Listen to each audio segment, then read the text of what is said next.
Warning. Our YouTube channel and its videos may contain scenes, language, and content that may not be appropriate for all audiences. These videos include surveillance footage, undercover pursuit of suspects, actual police and rescue operations, and fearless confrontations. If you do not approve of the content, please do not watch our videos. If you wish to continue, we strongly advise that you proceed with caution.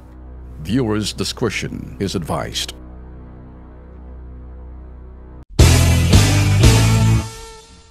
This is the word na sasabihin ho natin. This is perception. You know, pag ikay halimbawa umupo sa istasyon ng radyo, anumang radyo yan, malaki man yan, higante o duwende, kapag ikay nagbasa ng balita mo, basahin mo ng maayos. Diretsuhin mo na. Kung wala ka namang masasabi at nagbalita ka, at di magbalita ka lang, todo na, dire-diretso mo na lang, balita ng balita na lang. Pero kung ikay lalagyan mo ng balita mo, tapos lalagyan mo ng komentaryo, tapos mali-bali pa, ang komentaryo mo, medyo slanted pa ng konti, that's what you call fake news. You understand the meaning of that? Fake news. It's not real news. It's not even real talk. Kasi ang real talk, it's a real talk from real situation in the real news. You say it's a real opinion based on what you think, based on what you see, based on perception. Kanina perception yan? Doon sa nagbabalita. Ngayon, sasabihin natin, perception. Perception ng tao. Kung yun ang akala mo, yun ang tingin mo, yun ang pananaw mo, huwag mong pagduduldulan sa tao na yun tama ang pananaw mo. Buisit. Di ba? Buisit ka. Tumigil ka. Sus Mariosep, kasi kung yun ang sinasabi mong balita, nilalason mong utak ng mga tao, umaga pa lang, laso ng, nakus Mariosep, touchdown pa lang nga, sabi ko, teka, pakinggan nga natin kung sino itong mga naghihiyawan dito sa umaga pa lang, anak ng tipaklong naman, alas 5, mag-alas 6 pa lang. Ang dami ng mga sat-sat, hindi naman balita mga sinasabi, kundi komentaryo. Lalagyan mo pa ng side comment, babasahin mong balita. Kundi ka ba namang kumag-kengkoy kulokoy ka, magagalit ka sa akin? See, and then kung kayo naka-live stream sa ibang dagat, anong dating doon para sa mga Pilipinong wala silang ibang pakikinggan, kundi yung mga balita rin sa inyo mga AM station.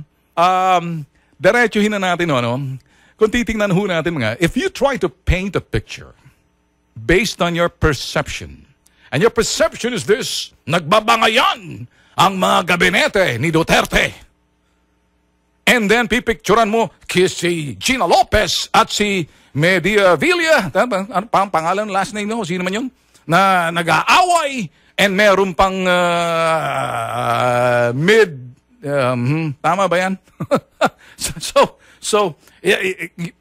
Etong si Gina disappointed doon sa mid-deal, pasensya na kayo, medyo murder kang pangalan ito. Hindi masyado kasi na dito ho sa kontra-kontra mga sinasabi, na kesyo isa na parang sinasabi against doon sa, contradicting doon sa advokasya ng presidente na tulungan ng mga mahihirap.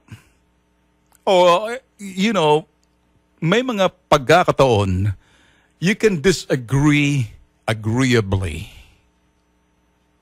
Ang mahirap lang ho yan. You disagree disagreeably and violently. Ibang usapan na ho yun eh. So ngayon, hindi na ho ako magdedetalye.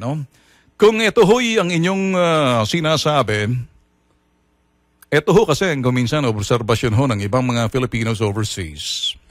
Base ho sa aking mga nakakausap ho kasi. Sila ho'y gutom sa balita. Kaya kayo ho, kung nakikinig ho kayo, sabi niyo, Mr. Tulfo, Ben, bitag. Napapanood lang kita sa YouTube eh. Sinusundan na lang kita kasi may time difference eh. Kung sa live stream, hindi namin mapapanood agad yan kasi time difference. So, nasusundan ka pa rin namin sa YouTube. Kaya, yung mga balita, yung mga nanggaganap sa bansa na yan, na napapakinggan namin, yung pag-aanalisa mo, base doon sa mga nakikita mo, kami ho'y medyo nalilinawan. Well and good. Thank you.